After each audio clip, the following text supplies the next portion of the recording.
ကျွန်တော်မီးစင်မယ်ဆိုရင်ကြတော့ဒီမှာမီးပြမှာပါတဲ့ဒီခါလေးတို့အရင်ရှင်းပြပေးမယ်ဒါဆိုရင်ဒီဘက်မှာ B+ ဆိုတာရှိတယ်ဒီဘက်ချက်မှာ B- ဆိုတာရှိတယ်အဲ့ဒီ B+ ဆိုတာကတော့ဒီမှာရှိတဲ့ B+ ကကြတော့ဘက်ထရီချိန်မဲ့အပေါင်းကျိုးဒီဘက်ကကြတော့ဘက်ထရီချိန်မဲ့အနှုတ်ကျိုးဒီမှာရှိတဲ့အလယ်ကနှစ်ကျိုးဒီအပင်လေးနှစ်ပင်ရှိမယ်ဒီအစိမ်းဖြူပင်လေးနှစ်ပင်ရှိမယ်ဒီနှစ်ပင်ကြတော့ဆိုလာကိုချိန်မဲ့ကောင်ဒီအဖြူစိမ်းလေးကဆိုလာကိုချိန်မဲ့ကောင်ဒီဘက်မှာရှိတဲ့အနီအနက်နှစ်ပင်ကကြတော့ဘက်ထရီကိုချိန်မဲ့ကောင်ဟုတ်ပြီအဲ့တော့ဒီမှာကျွန်တော်ဒီမှာဒီပေါက်ကလေးထဲမှာဒီမှာအပေါက်လေးဖောက်လိုက်ပြီးကျိုးလေးထဲကိုပေါက်ဖောက်လာတယ်အဲ့တော့ဒီကောင်လေးကိုအခုဒီမှာအပေါက်ထဲကိုကျိုးလေးချိန်လိုက်မယ်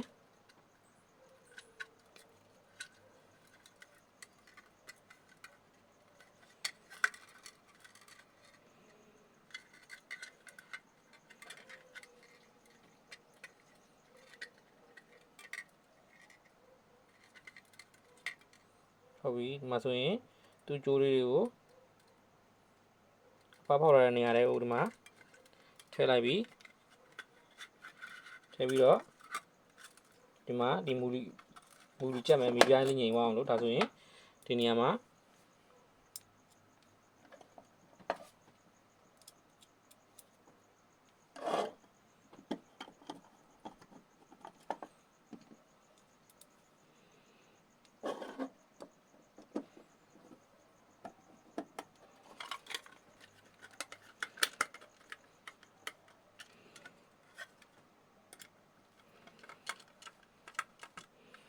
ဟုတ်ပြီဒါဆိုရင်မီးပြားဒီမှာမလှုပ်တော့ဘူးငြိမ်သွားပြီဟုတ်ပြီငြိမ်ပြီဆိုတော့ခုနကကြည့်တဲ့အတိုင်းပဲဒီဘက်အနီလေးနဲ့ဒီဘက်အနီလေးကဒီမှာခုနပြထားတဲ့ဒီမှာ B ရဲ့အပေါင်းဒီဘက်က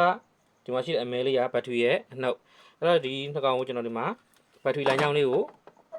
ကွန်တာလေးရင်ချိတ်ထားလိုက်မယ်ဒါဆိုရင်မီးပြားရဲ့အပေါင်းနှုတ်ကဒီမှာဘက်ထရီကိုချိတ်ရမယ်ကောင်မီးပြားမှာပါတဲ့အပေါင်းနှုတ်ဒီဘက်ထရီကိုချိတ်ရမယ်ကောင်ဟုတ်ပြီအဲ့လိုပဲဒီမှာရှိတဲ့အဖြူအစိမ်းဆိုတာတွေက P+ P- လို့ဒီမှာပထမပြထားတယ် P+ P- ဆိုတာတွေကအဖြူအစိမ်းလေးဟုတ်ပြီဒီအဖြူစိမ်းလေးကျတော့ဆိုလာနဲ့အာသမဲကအဲ့တော့ဒီမှာလည်းသူ့ကိုလည်းကွန်နတာလေးချိတ်ထားလိုက်မယ်ကွန်နတာမချိတ်ဘဲနဲ့ခဲဆော်ရင်လည်းရတယ်ဒါပေမဲ့အကုန်လုံးခဲမဆော်တော့ဘူးအလွယ်တကူဖြုတ်လို့တက်လို့ရအောင်ကွန်နတာလေးသုံးနေရဖြစ်ပါတယ်အဲ့တော့ဒီကောင်ဒီမှာဆိုရင်ကျိုးလေး၄ကျိုးရှိတယ်ဒီကပြလေးကျိုးလေးပဲဒီဘက်မှာရှိတဲ့ကောင်ကဘက်ထရီချိတ်မဲ့ကောင်ဒီကောင်ကကျတော့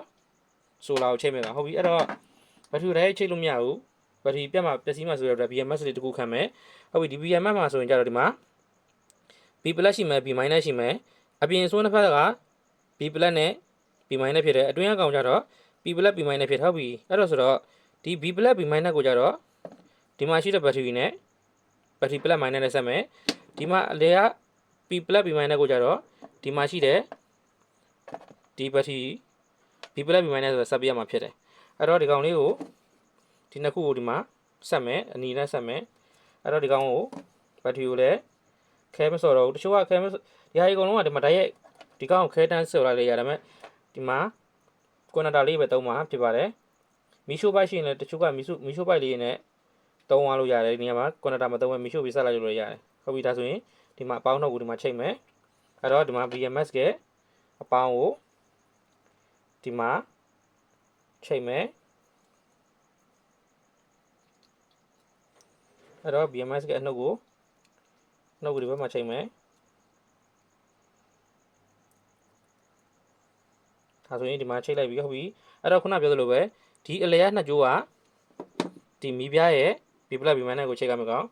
ဒီမှာဒါဆိုရင်ဘက်ထရီကလာတဲ့ကျိုးက B+ ဆိုတော့ဒီက B ကိုပြန်ချိန်မှာအဲ့တော့ဒီနှစ်ကျိုးဒီမှာရှိတဲ့ဘက်ထရီရဲ့အနီနဲ့ကိုချိန်မှာဖြစ်တယ်အဲ့တော့ဒီမှာအနီဒီမှာအနက်ဟုတ်ပြီဘက်ထရီလည်းတွက်လိုက်ကောဒီမှာမီးကတန်မီလင်းလာပြီဟုတ်ပြီခဏလေးဒီမှာရမူလေးနဲ့ပိတ်လိုက်မယ်ဟုတ်ပြီပိတ်လိုက်ပြီပိတ်ပြီးတော့ဒါဆိုရင်ကျတော့ဘက်ထရီနဲ့ဆက်တဲ့ပိုင်းကပြီးသွားပြီဒီမှာဆိုရင် BMS လေးခံလိုက်တယ်ဘက်ထရီကလာတဲ့ကျိုးက BMS ရဲ့ B+ B- ဆိုတဲ့အပြင်ဆုံးနှစ်ဖက်ဝင်တယ်အလယ်မှာရှိတဲ့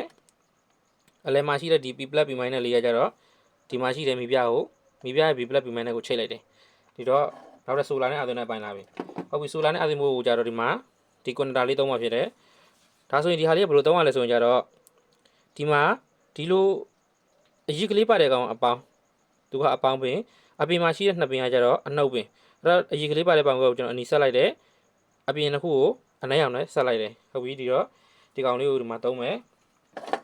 ဒီမှာတော့အပေါက်လေးကြိုပြီးဖောက်ထားတယ်ဟုတ်ပြီဒါလေးကိုဒီမှာထည့်လိုက်မယ်ထည့်ပြီးတော့ဒါသူ့ရဲ့အကွင်းလေး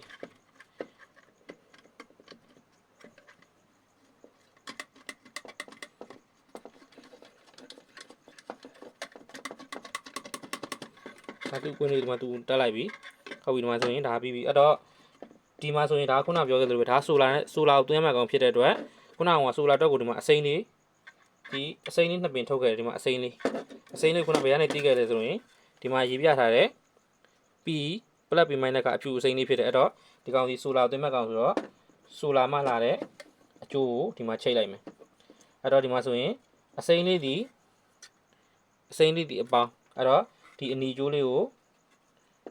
အစိမ်းလေးနဲ့ဆက်ကမယ်အပေါင်းကျိုးလေးပေါင်းနဲ့ဆက်မယ်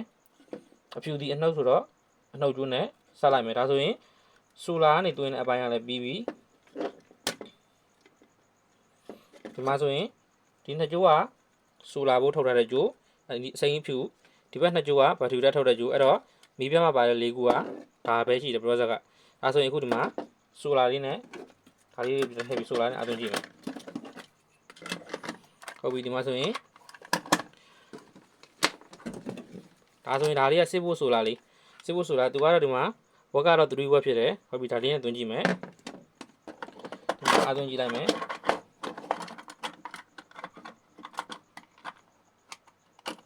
ဟုတ်ပြီအဲ့တော့ဒီမှာအားဝင်မွန်တစ်ချက်ဆန်းကြည့်မယ်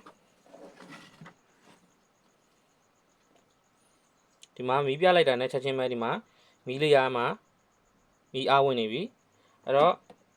ဒါဆိုရင်အခုဒီမှာဆိုလာကြိုးလေးကိုချော့လိုက်မယ်ဒါဆိုရင်ကြတော့အခုဒီမှာ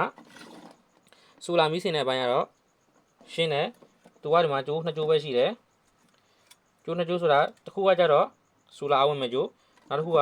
ဘက်ထရီကိုဆက်သွယ်မဲ့ကျိုးဒါလေးနှစ်ခုချိန်မှန်မှန်ကန်ကန်ချိန်လိုက်ရင်ဒီဆိုလာမီးလေးမဟုတ်ပါလေဆိုလာမီးလေး process ကပြီးသွားပါပြီ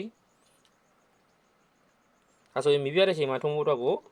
ဒီမီးမရှိတဲ့အချိန်ဒီမှာဆိုရင်လည်းကိုယ့်ဟာကိုယ်ဆိုလိုင်းအသွင်းပြီးတော့ထုံးလို့ရပါတယ်ဒါဆိုရင်ကြတော့ဒီ remote နဲ့သုံးတဲ့ဆိုလာမီးပြလေးစင်တဲ့ process လေးပြီးသွားပါပြီ